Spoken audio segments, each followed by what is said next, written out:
We live in a world that praises polish. From glossy social media feeds to perfectly curated resumes, there's an unspoken rule that says, if it's not flawless, don't show it. And yet, this obsession with perfection quietly kills more dreams than failure ever could. Why?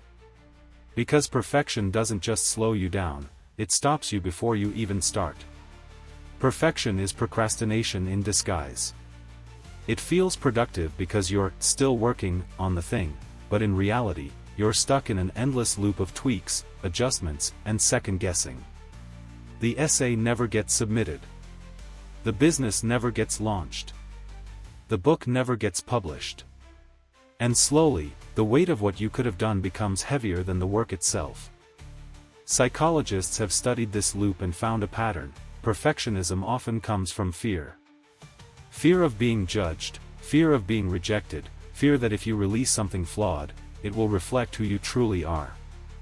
But here's the paradox: by chasing flawlessness, perfectionists reveal the very fear they're trying to hide. They show the world that they're afraid to fail, and so they don't move at all. Think about it. A writer who never publishes because the draft isn't ready yet.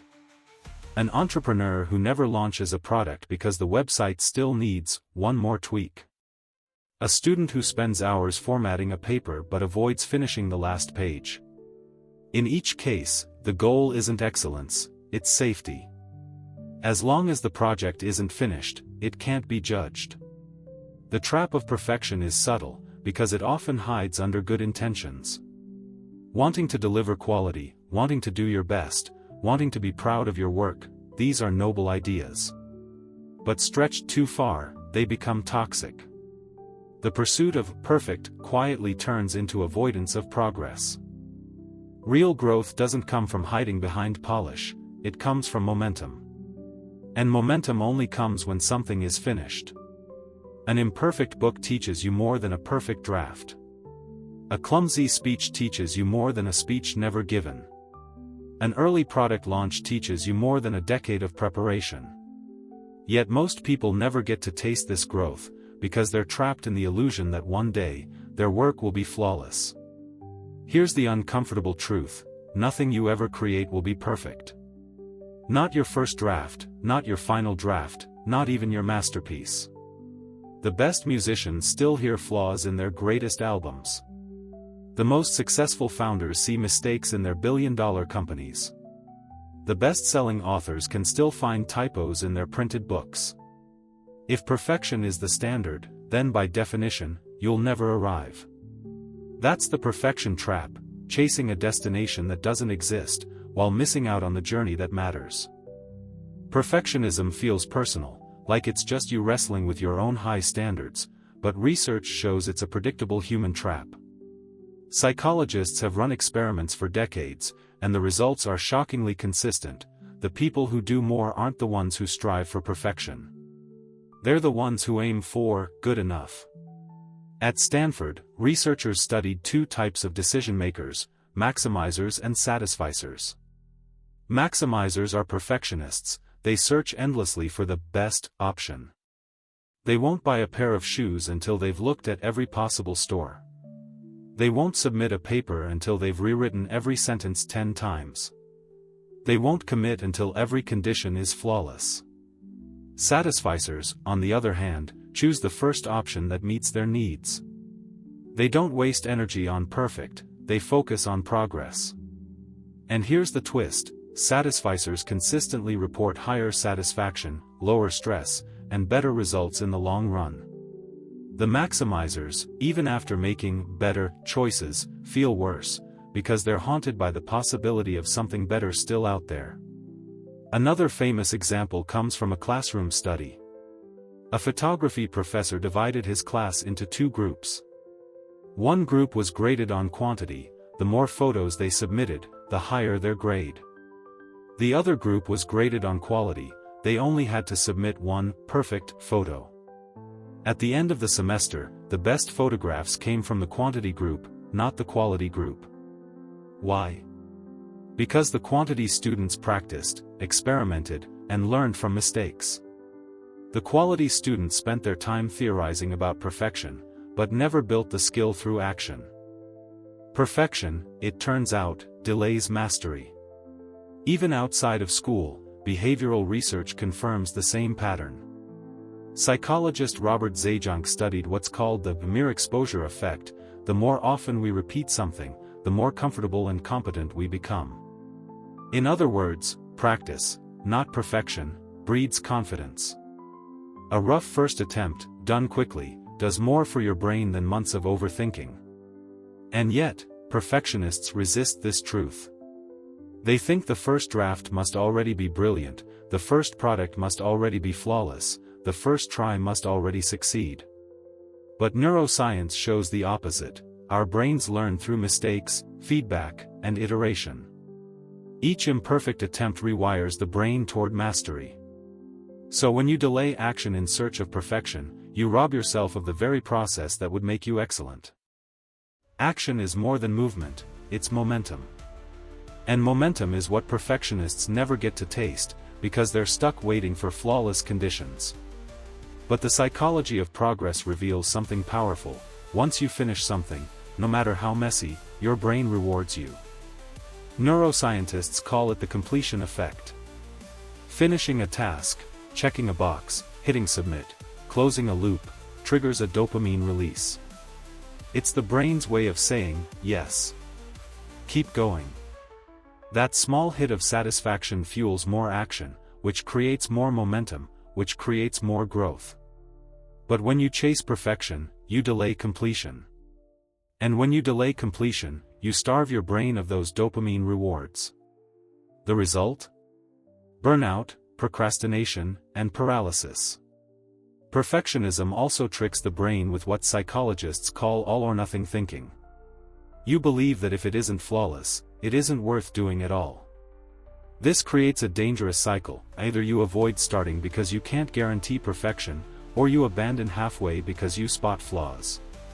Either way, the work never gets finished. Contrast that with the psychology of iteration. Each time you finish, even imperfectly, you get feedback. You learn what works, what doesn't, and what to try next. That feedback loop is how startups grow, how athletes improve, how artists evolve. Progress isn't about avoiding mistakes, it's about finishing fast enough to learn from them. In Silicon Valley, they call this failing fast. But it's not about failure, it's about speed. The faster you finish, the faster you get feedback. The faster you get feedback, the faster you grow. The perfectionist, waiting for flawless conditions, never enters that loop.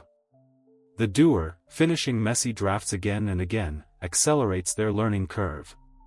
Action beats analysis. Done beats perfect. So how do you break free from the perfection trap? You need to retrain your brain to value done over perfect. And the best way to do that is through challenges that deliberately force imperfection. One powerful exercise is the 24-hour project challenge. Pick something you've been avoiding, a video, an article, a design, and give yourself just 24 hours to finish and release it. No tweaks. No polishing. Just done. The time limit shuts down perfectionism and forces progress. Another challenge is publish first, refine later. If you're writing, publish the rough draft. If you're designing, post the early sketch. If you're building a product, launch the minimum version. This flips the perfectionist script. Instead of hiding until perfect, you reveal early and improve publicly. The accountability builds momentum. There's also the ugly first draft method. Commit to writing, drawing, coding, or recording something intentionally messy. The goal isn't quality, it's completion. Once it exists, you can refine. But you'll never refine what doesn't exist.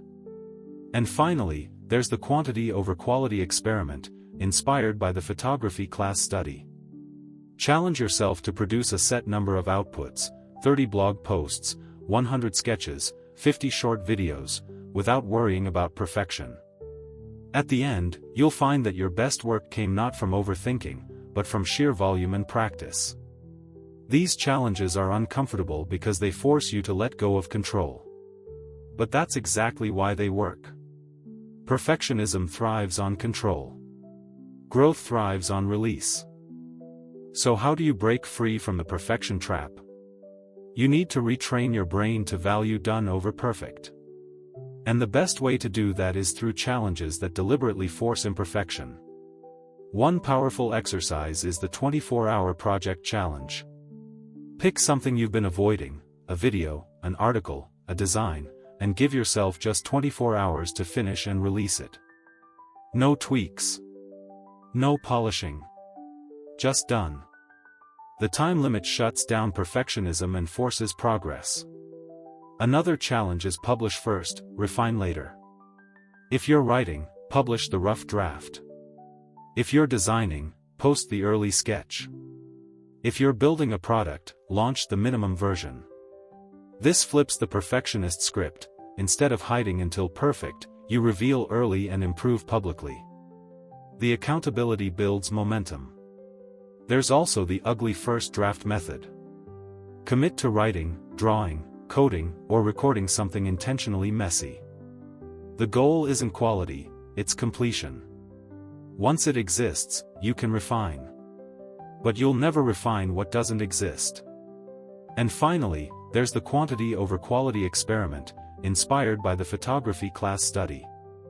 Challenge yourself to produce a set number of outputs, 30 blog posts, 100 sketches, 50 short videos, without worrying about perfection. At the end, you'll find that your best work came not from overthinking, but from sheer volume and practice. These challenges are uncomfortable because they force you to let go of control. But that's exactly why they work. Perfectionism thrives on control. Growth thrives on release.